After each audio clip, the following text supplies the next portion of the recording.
Next, I'd like to invite Brian Wilms to come up and share a little bit with you what's going on with the ACE project. This is our big opportunity, once again, as it was in 1960, for us to take destiny in our hands.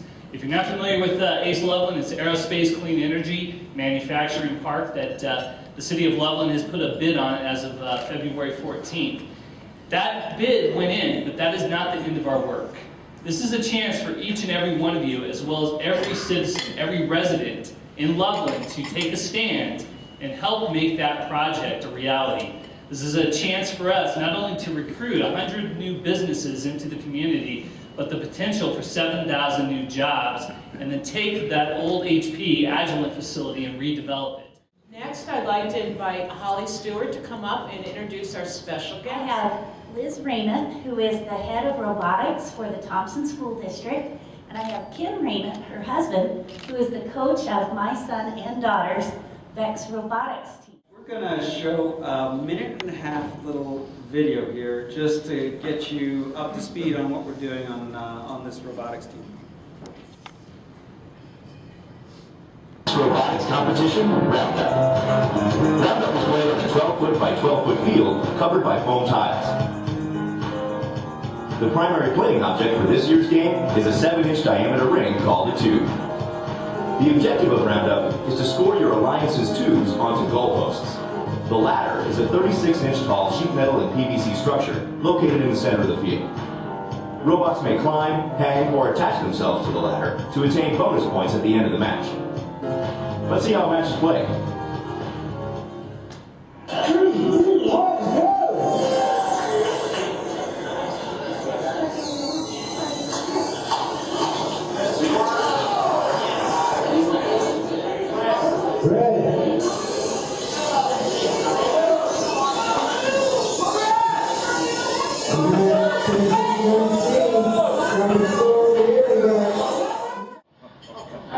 I'm Chase. I'm Linda. I'm Caleb. I'm Clay. An imaginary Paul and Zach. And Rachel. And we're team 904. And we're 904, yeah. There are 38 teams in. I'm going to ask Dick Bradsby and then Roy Allen to come up, and we're going to raise some money for the kids. Your wallets in your pockets, take out your pens and your checkbooks. President's Day yesterday, so I thought it'd be appropriate to have a President's Quiz. So the first question is, what president was born on this day 280 years ago? That was answer number one. Washington. How many said Washington? Great, the answer is none. Washington was born 279 years ago, not 280. Where's the tomatoes? I'm very pleased to introduce our speaker today. Phoenix Morning Star was our Rotary International Ambassadorial Scholar in the years 2009 and 2010. Currently, he is a graduate environmental public health epidemiology researcher at Colorado State University, and also working for the U.S. Environmental Protection Agency. He's had some great experiences as a Rotary Ambassadorial Scholar. His education is very impressive. When he was a scholar, the Rotary International Scholar, he attended the University of Auckland and has his MLS and LLM in International Environmental and Human Rights Law. He also has a Master of Science in Biostatistics from the University of Vermont, a Bachelor of Science in Mathematics from Mesa State, so he has some Colorado roots here. But I'm going to let him tell you what he's done. He has a great story. Would you please give him a warm Loveland Rotary welcome? I just want to tell a quick story as to how I became a Rotary Scholar. This woman right here is Rotarian Dr. Amia El Hakim, and I had gotten in contact with a few folks about some ideas I had on helping students be able to travel overseas and do good projects and good work, and primarily environmental and health-based. And eventually one thing led to another, and somebody put me in contact with Rotarian El Hakim, and so I got an appointment, went down to work with her and talked to her about what I had in mind. I said, I have this great idea. We should send students overseas to do projects that are meaningful. And she just kind of looked at me and was like, that is a really great idea. that's a great idea. And she handed me the application for the Rotary Ambassadorial Scholarship. She says, here you go, done. And kindly said, I'm not really interested in talking to you until you fill this out, and I'll see you in a week or so. So I filled that out and quickly found out that it's probably one of the longest applications I've ever filed for graduate school for EPA grants. It's a very intense application, a lot of great questions, and the interview process isn't any simpler.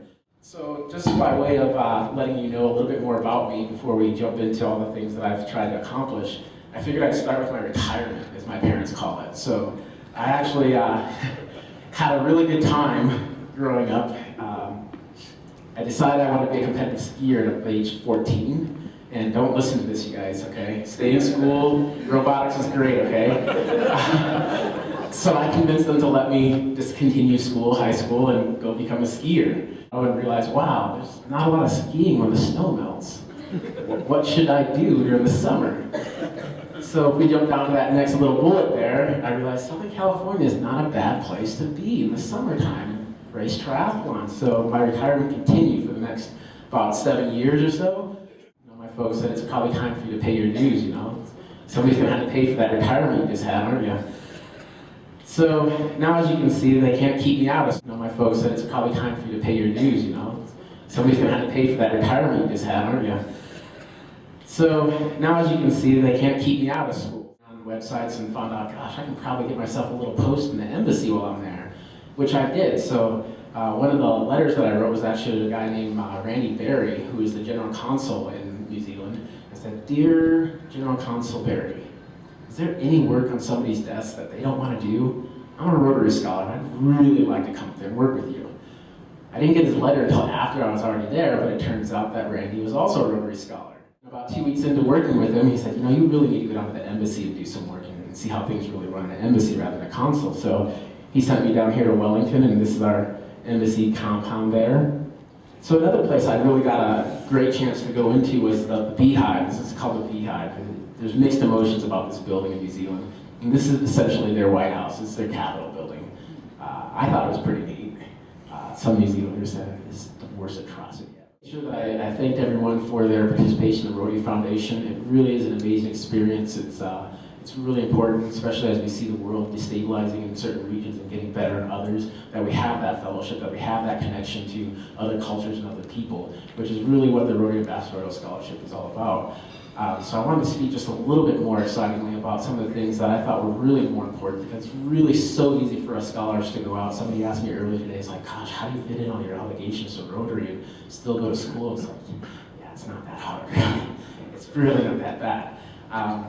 But when you're out on scholarship, it's so easy to have so much fun and be really sure that I thanked everyone for their participation in the Rotary Foundation. It really is an amazing experience. It's really important, especially as we see the world destabilizing in certain regions and getting better in others, that we have that fellowship, that we have that connection to other cultures and other people, which is really what the Rotary Ambassadorial Scholarship is all about. But I talk a little bit more about what is the investment that comes in, and what is Rotary getting out of having sent me overseas. I kind of made a list, because my father, who's an Air Force fella, decided that was probably the best way to organize your thoughts when you're confused and not sure what to do.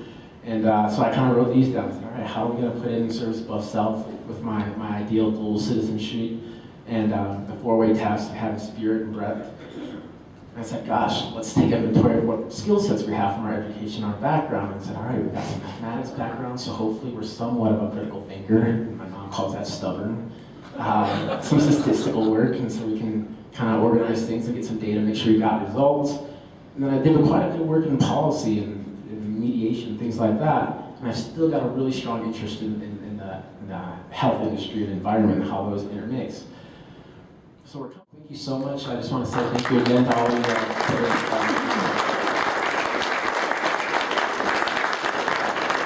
You know, we're saying it's a small world. Talking about the small world, if we look at his partner up there, Amy is the director of the food bank of Larimer County, and I started talking about Kids Pack.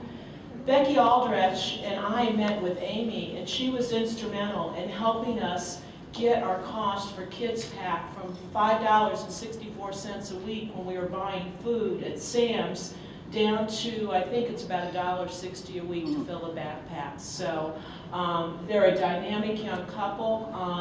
You are the future of Rotary, and we are so glad you are here with us today. I have a small gift to give you on behalf of the Loveland Rotary Club. And I know you have this magazine, but maybe you'll pass it on to someone else. Thank you so much, Phoenix.